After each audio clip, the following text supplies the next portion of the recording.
Let's face it, you're taking too many rods with you on the kayak or even on the bank. Heck, who knows, even on the boat. So today we're gonna talk about choosing the 3 rods that I like to take with me when I'm trying to keep my load lighter. We just got back from a river trip where we packed super light. And I'm gonna give you a rundown on the water of the 3 rods that I chose to take. All right, so we are launching at a stretch of river that I haven't done in a really long time, but I wanted to point something out. Look at how few rods I've brought. So I'm going with 3 rods today. We got the jerk shad with the Expride medium heavy with the Corrado 150 MGL, the chatterbait, which I don't throw these a lot. I just wanted to try it on the river. I say try it. I've caught some big fish on it. It's just not really a staple. And then the Wake Walker top water. We didn't really bring a ton. Water's up pretty high, so it's gonna be an interesting day. We are back in the Smallie.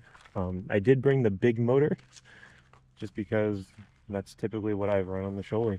Simple is as simple does. Nice chill morning out here on the river. Plan is to go simple, throw some big baits, maybe catch some largemouth. This is a very largemouth heavy section of river, so it should be interesting. So you can see I really leaned into the bait casting side of things. Typically, you might notice if you've watched my content, I like to take 3 to 4 rods. In fact, about this time last year, we made a video talking about my 4 rod system. And those 4 rods were basically everything you needed to take with you to simplify your fishing and actually catch fish. Because I think the biggest pitfall right now with a lot of anglers is they take way too much stuff. Now I'm sitting on this Yak Attack Black Pack, which fits perfectly in my Crescent Smallie and my Crescent Smallie.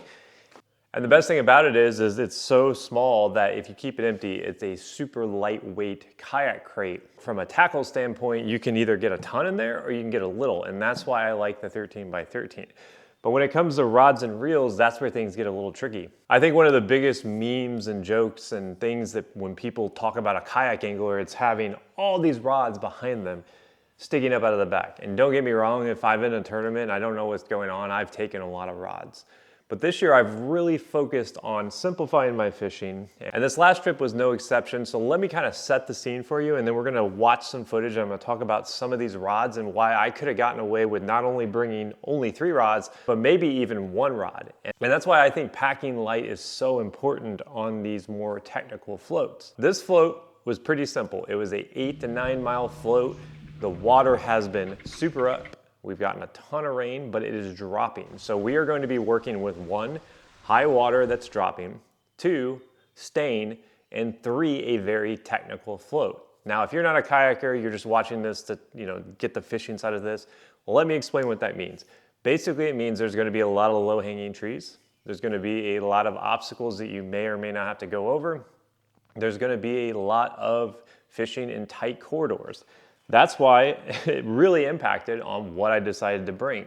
Now, I think you could take the logic I used in here and apply it to any aspect or any trip. But I think setting the scene to work you guys through my thought process on why I picked these 3 rods is really important, because I have tons of rods. I have a huge arsenal of rods and reels, but I chose these 3 very tactfully because I knew what I wanted to approach. So let's do a rundown of these rods while we watch some of this footage from this trip, because the unfortunate thing about this trip is it was awesome. We caught a ton of fish.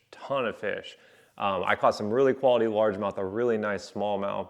But unfortunately, we did lose some of that footage audio. So I figured instead of wasting it, let's repackage it to talk about why I packed so light. So out of the gate, I knew the water was gonna be stained, and I wanted to throw something that I knew would work well in both current and slack water. Now, I've caught a lot of fish this year on a spinnerbait, so I needed a rod that I could trust to throw a big spinnerbait if I decided to tie one on. But I also wanted something that was gonna make a lot of noise out of the gate, and I needed a rod that I could trust to throw that. And that is the Z-Man Evo in a chartreuse brown silver with a big tail on the end. So that's what's working today. This is color I don't throw a ton, but I wanted a gold blade because we're fishing. It's muddy. It's got some stain to it. I think that color looks really good in the water. I like the natural shad on the back just because it gives it that movement without being the focal point of the jackhammer. But I don't think color matters a ton. If they feel it and see it, they're probably going to eat it. That's my logic. And we caught so many fish on this, including our biggest smallmouth of the day. What makes this rod good is this is a heavy action 844C. This is the NRX 844C MBR. It is a stellar rod because it's super versatile, but it's heavy enough that you can throw mag drafts on it, you can throw big top waters on it, you can throw chatterbaits, spinnerbaits, jigs, everything. And I knew that at some point during the day I was gonna probably wanna put on a jig. So in my mind, I'm like, well, I don't wanna take my chatterbait rod because I do have a designated chatterbait rod. So instead I opted for this 844C MBR, and it honestly could have been the only rod I took with me, and we would have caught just as many fish most likely. So my gamble paid off where I only brought 3 rods today, and we're pretty much only using one of them. I had to catch one on my swim bait rod, but we haven't caught anything on the braid rod and reels. So I had a feeling that today was gonna be like one thing that works, and that one thing tends to be the jackhammer. It's just one of those days where you had a feeling that like packing light paid off, and since this is a pretty technical, you can see there's a lot of like overhangs and stuff, and just snags and stuff. It was real nice to not have a bunch of rods sticking up behind me. So it's one of the benefits of packing light, and you get to focus on what's actually biting instead of just sitting there trying to switch baits over and over. I took this rod because I knew it would be versatile to do the techniques that I wanted. This was going to be the middle of the lineup. This is the heavy hitter. This is the rod that is anchoring everything. It's like you've got your role players on the front and the back, and then down in the middle, we've got this really versatile rod that you could probably just do anything you wanted. So if like my heavy rod over there that I used to bring the bigger baits somehow broke, I probably could have put that throwback baits cheat code on this and thrown it. Would it have been a little dicey? Yeah, maybe, but that cheat code only weighs 1.5 ounces, and this is rated up to 1 ounce. So 844 and 843 are 2 of my favorite NRX rods ever made. They make it in every single lineup on Loomis though. So if you get the GLX, you get the GCX, you get the IMX Pro, you can pick up these rods. But that's why I went with this. And it ended up being like the staple in the lineup. Like I caught all of my big fish on this, and you've probably been seeing some clips throughout this video, but we were pushing back into sloughs where you were really under a lot of trees, so having 4 or 5 rods was not going to be the thing. So I needed to make sure that I could only bring a couple rods and feel like I had all my bases covered, because sometimes the best plans go astray and your logic is this what I'm going to do, and then you get there and it's a totally different scenario. Like you think you're going to throw chatterbaits and they want spinnerbaits. So I wanted to make sure I had that base covered. There we go. Little river largie, just in some wood, chatterbait, May, fish in the sloughs. Oh, there we go. Now, the next rod I brought was this one. This is a newer one to my lineup, and I know this is one that people are gonna be really interested in, and that is the Raid Diffuser, which is a JDM rod. This retails for, I think, $4.99, so it is expensive. Now, I will let you guys know I have a lot of fancy, nice gear, and that might rub some people the wrong way, because I know that a lot of people think that fishing gear has gotten ridiculous. You never buy these at cost. I actually got this on sale for half off. So I had a really good sale on that, and then it's paired with a Shimano Bantam. This is the new one, an 8-1-to-1. I run that with 16 to 17 pound fluoro, and this is my Kayak big bait rod. This is a 7.4 rod, and this is great because it's not huge, but you can still get some good casting distance and you still get a really good load up. I threw the throwback baits cheat code, which no longer has a tail, so just ignore that. My tail got ripped off, and I still caught fish on it. I caught 3 fish on this bad boy right at the start.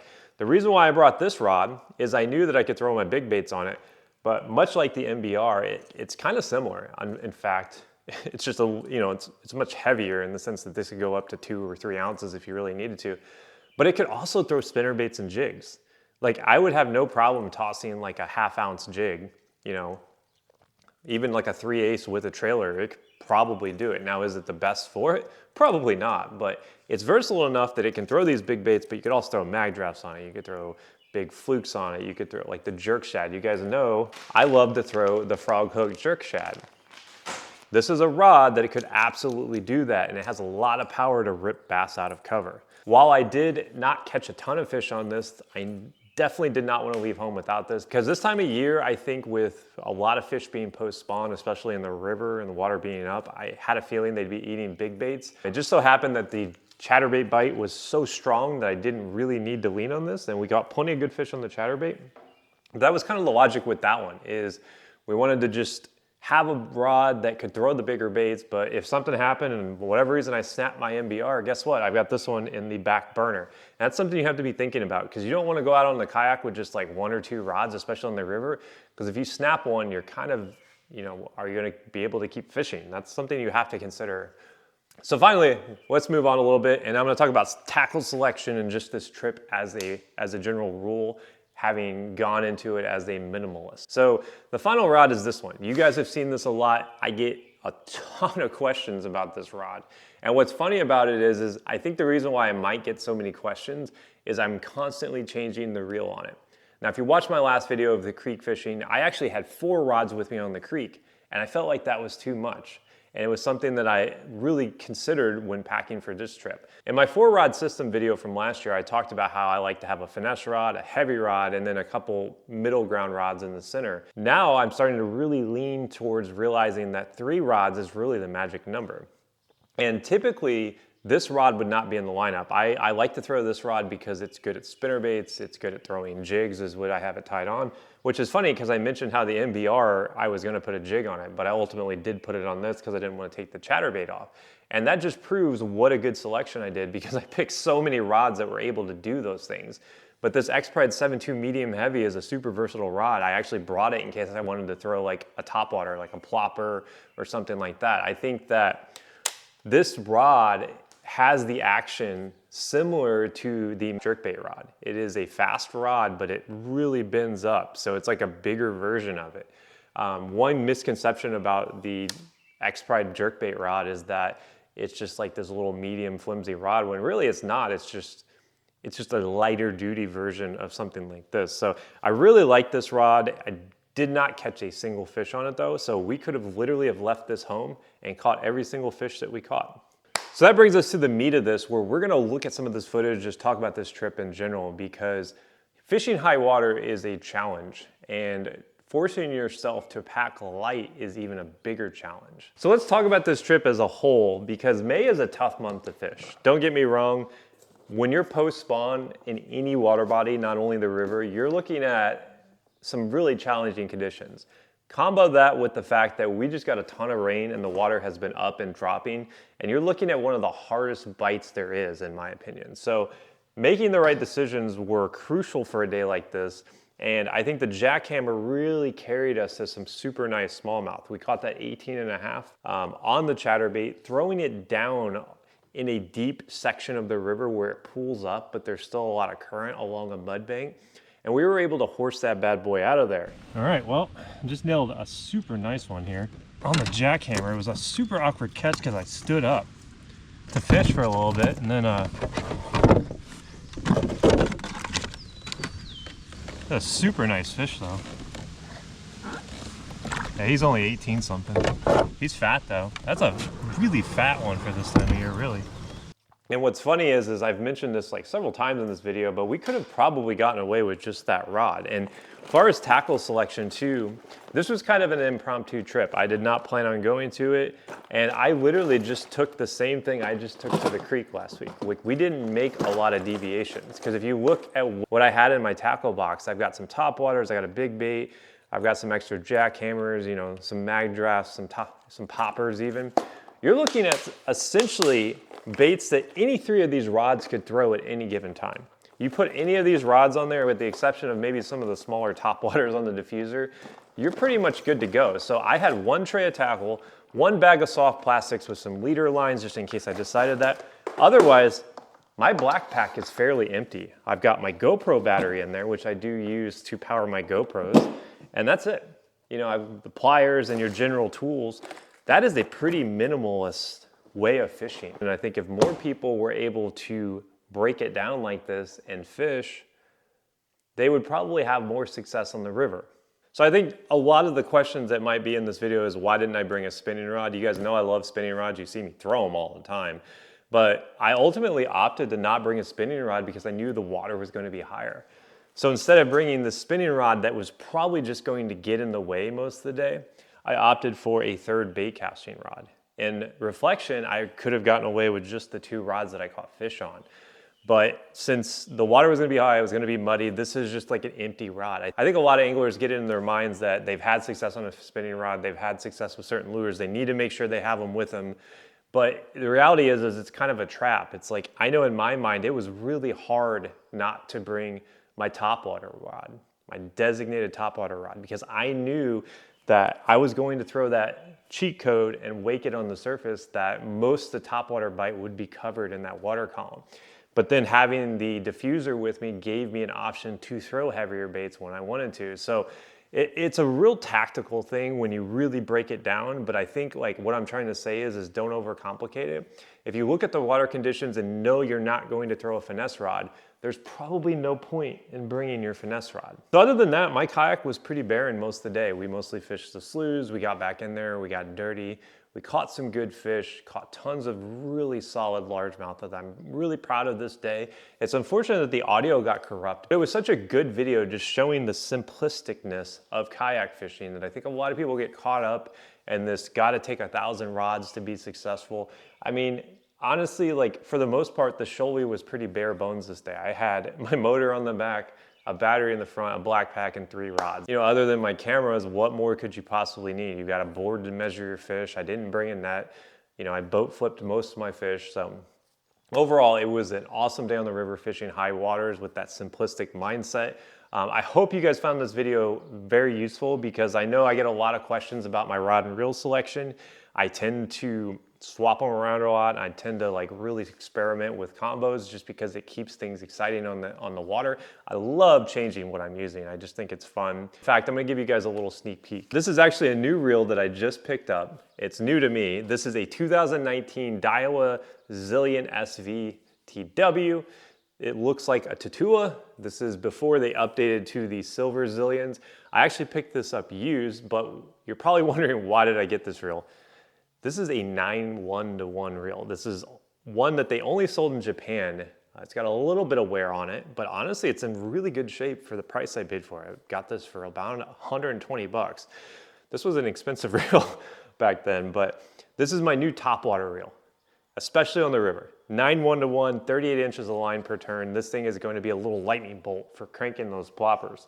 So this is going to take the spot of probably something like this, where I have a reel like that I know could go on a rod that can throw topwater, and you could probably throw whatever you want on it. So I do hope you guys did find this useful though. Super fun day on the river chasing stained water, smallmouth and largemouth, packing simple, getting it done, a good old fashioned river float.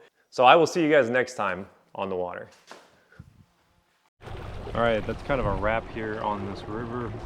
Pretty successful day fishing dropping water, because honestly, like, for these river trips, a lot of times, especially when it warms up like this, 3 rods is really all you need. So